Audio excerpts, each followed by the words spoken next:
This channel supports Extra Life in its efforts to raise money for the Children's Miracle Network.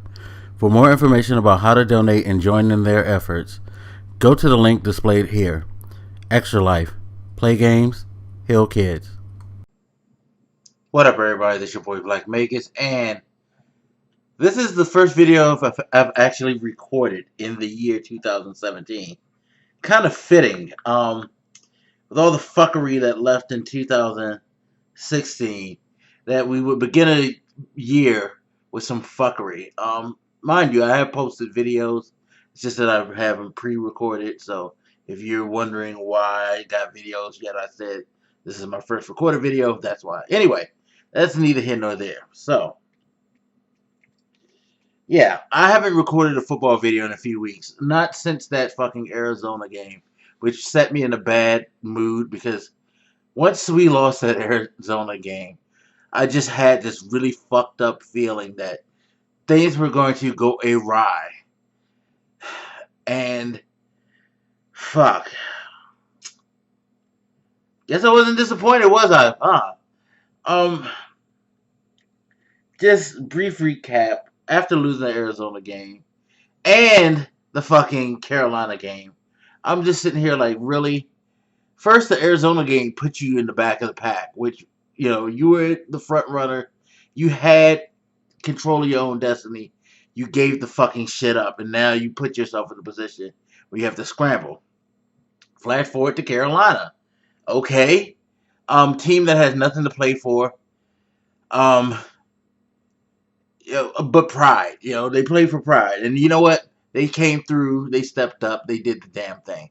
Meanwhile, a team that, again, has something to say about the playoffs, could help themselves generously. Had they won that game, might not even be in the place that we are right now. Nah, you lost it. You played like some bitches. Okay. So, final week of the season. Everything's set, right? You win, you get in. While you're playing a 10-5 New York Giants team, you're also playing a team that really don't have nothing to play for, other than to keep, basically keeping rhythm, things like that. And you could tell they were playing sort of like a team that was looking to stay in rhythm, but weren't really trying to risk too many pieces because they were pulling certain players. Certain people got hurt. They would rest them for a while if they didn't think they need them or what have you. This game was meaningless to them, other than travel destination. Right now, they've set themselves up to where they can. I think now that Seattle's won, they're gonna go to Green Bay or Detroit. I think whoever wins the division, they go to. But yeah, they really didn't have anything to play for. There was nothing on the line. Giants were the fifth seed regardless. So although I think now that I think about that, they were gonna go to Green Bay or Detroit if Seattle won anyway. Doesn't matter. Who fuck cares? I'm rambling. Why am I rambling? Because I'm trying to avoid going headlong into the rant. I'm trying to calm myself down. I've been like banging on tables and wanting to spike my phone, which isn't a good thing because I don't have the money to replace my phone. God damn it.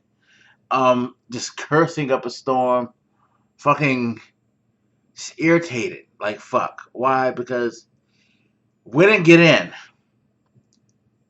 Play like you want it. Win the fucking game at home and you're in the fucking playoffs. And what do? All of a sudden, this magnificent offense that everybody has been, all these experts have been lauding about how great it is. Kirk Cousins is one of the elite quarterbacks. He needs to be paid because he's just such a fine, accurate, he throws a great deep ball and he just, has all these weapons that he utilizes to the fullest because he's so great. And fucking Josh Norman, great shutdown fucking corner who getting paid $50 million guaranteed. Elite, one of the best corners in the league, shuts down the entire half of a field. You know, Offense just puts up all these numbers and blah blah blah blah blah blah blah. what the fuck any of them did today. And I ain't see that shit. Now, anybody who knows me knows that I hate Kirk Cousins. I don't think that he's worth the money. I think he's a decent quarterback. I think he's serviceable for a couple of years. But do I think he's a franchise quarterback? No, I've been saying this all year. Because he doesn't step up in the biggest moments. Did he step up in the biggest moment? No. He played like a bitch. 4 sacks, 2 interceptions, missed a bunch of receivers. He misses receivers all the time, though. It's not the missing receivers thing is nothing new, but yeah, bad game. Of course, we didn't run the ball well again because why are people going to let us run the ball? Clearly, our offensive line doesn't want to get a push. On top of that, people know if you keep the run down, Jay Gruden's going to just go to a pass-happy offense, and that's where you just pin your, ears back and just go at Kirk Cousins and fluster him. So exactly what the Giants did. They contained our running game, and then once we got into the pass-happy mode like we always do, they just came at Kirk Cousins, and he fucking couldn't take it.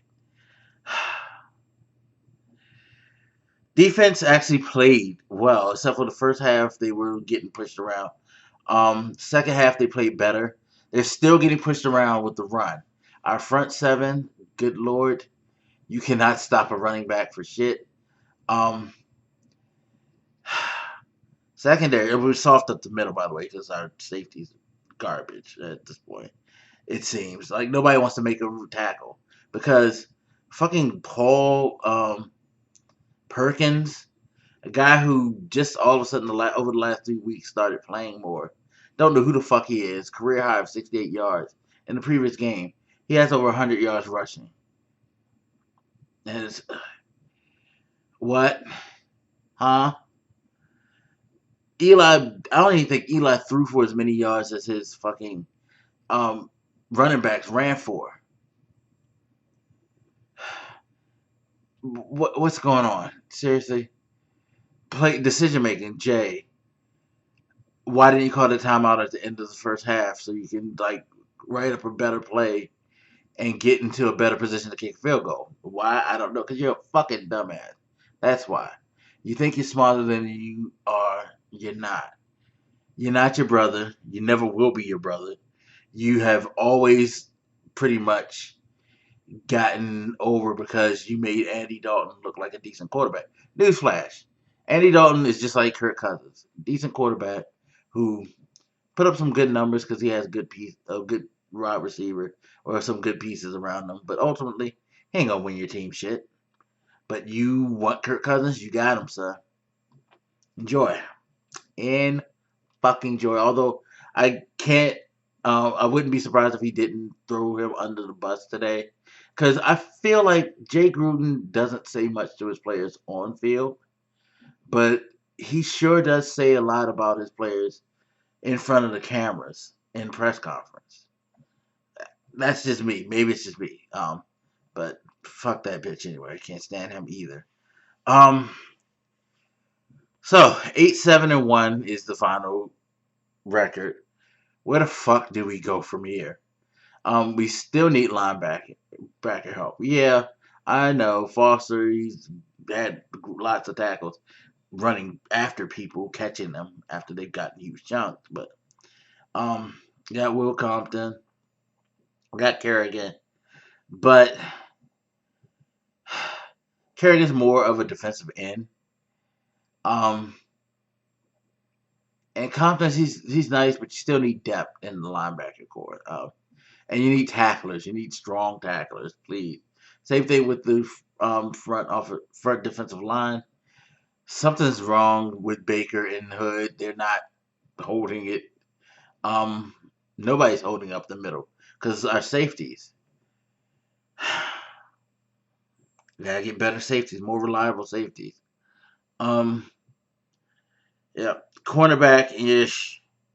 I guess we're okay. Although again, $50 million for that, Josh Norman, for you to commit fucking dumbass penalties because you're getting in your fucking feelings because you let a fucking drama queen, an emo little bitch like Odell Beckham, who's always always like crying about something.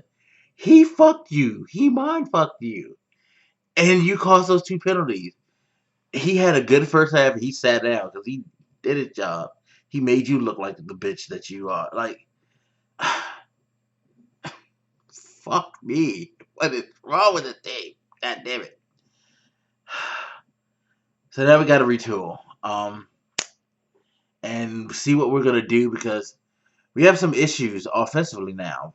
Again, all these numbers lauded on Kirk Cousins. Who are we bringing back? Are we keeping Vernon Davis around?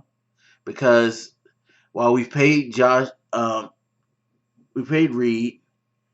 Josh, is his friend? I don't know. Just we paid Reed. I got a headache right now. I'm sorry if I forget his name. But we paid Reed, but he's been having health issues, and we got rid of Paul and what's his name? Not Paul and Paulson, who were two reliable tight ends. So we don't really have any reliable tight ends to back up Reed if and when he goes down. So that's an issue. Are we going to keep Davis? And you're going to have to pay him probably a decent amount, even though he's in his later years. Pierre Garçon and Deshaun Jackson. You pay one, you pay the other, you pay both. Those are two people who help build this mystique to Kirk Cousins. You saw the play that Pierre Garçon made when the run after the catch. Same thing with Jackson. Same thing with all the receivers. For all the glory that's heaped on Kirk Cousins for having all these like huge pass plays, a lot of it is because these receivers work their asses off. They catch balls behind them, too high, whatever, and they make incredible plays after the catch and get a lot of yards after catch. So they help him along very much. I would like to keep both of them, but again, the elephant in the room right now really is Kirk Cousins. Do you re-sign him? The thing is, your options are kind of thin because you resign him, okay, that's about $18, $19 million off your salary cap. And you need some defensive help. You need some depth there. You might want to take a look at some of the pieces on the offensive line because, Williams is getting up there. And there are some shaky players on there. When you had injuries, you didn't have the best options to fall back on this year. So you might want to pick up one or two linemen, maybe. Like I said, I would like to see some linebacker help. If you're going to continue to play 3-4, you need to get better coverage linebackers and better tacklers. Same thing for the defensive line. You're getting a couple of players that are up there in age. Baker and Hood aren't at the top of their game anymore, probably. So maybe you got to address that. I don't know. And then what are you going to do with the running game? Are you going to commit to a running game? Because you're like cycling running backs. And I don't think it's not their fault because we have some talented running back. Just got to get the run game. So that may be a reflection on the offensive line and why you may need to address that. But you sign Kirk Cousins, you're taking a good chunk of money off the board because you're already paying Josh Norman a huge chunk of money too. You're paying Jordan Reed, I finally remember his name, a good amount of money, and you're gonna have to pay one of those receivers a good amount of money, if not both. You try to get both, then you're gonna have to pay them both well, because they're both doing a great job and they're both vital to the offense. You don't sign Kirk Cousins. Well, no, let's go to the second thing that's pretty much the same as the first. Is you don't sign him, but you franchise him again. That's $24 million. That's even more than what you're expected to sign him for in a long-term deal. That's a significant chunk of money off the table. Again, which will reflect on the rest of the team and building it up. So third option, of course, is you don't resign him. But that pretty much is a non-option at this point because who do you have in place for him? You're not going to rely on Colt McCoy to carry you next year. You got rid of RG3, who, had you not gave him a bunch of money before, you probably could have got away with keeping him at a lower rate and had somebody who's at least started and played in the system and has some talent. He just can't stay healthy. Who could, and of course, Jay Gruden doesn't like him and buried the fuck out of him, so that's an issue. But you would have had somebody who may have been serviceable. Of course, keeping him wasn't a good idea, not just because of the money and the injuries, but ultimately there was too much drama when he was here. Not saying that it's of his making, not necessarily saying it was Jay Gruden's making, but just the media, the way they focused on the situation, regardless of what either of them did, not good for the team because it would have been a sideshow if Kirk Cousins started to fuck up. And the media got on the "Where's RG3" shit, and then Gruden went into his "I don't want to" because the wind carried Kurt's ball like he did last year. Um, that was just the fucking dumbest thing I've ever heard in my life. Uh, so yeah, got some issues facing this offseason. It's gonna be interesting to see how it's gonna play out. Um, yeah, another season, Redskins fan. Another season. Just do as all we always do and hope for the best. Look at some of the positive things and try to survive until the next off season with the anger in our hearts right now. Because I'm sure I'm not the only Redskins fan that's extremely fucking pissed at how the season ended. Just ridiculous. Just fucking ridiculous. Anyway, sorry I had to do this long video because I had to get all this out and give my years end thoughts and what I thought for the future. And just rant too, because fuck, man. Been holding this shit in for 3 weeks, hoping that I could do a more positive video, but nah, no, we gonna start out 2017 angry as fuck, y'all. Yeah, yeah. Anyway, as always, you guys hit me up. Let me know what you think. And I'll holler at you later. This your boy Black Makers and I'm out. Deuces. Fuck you, Kirk Cousins.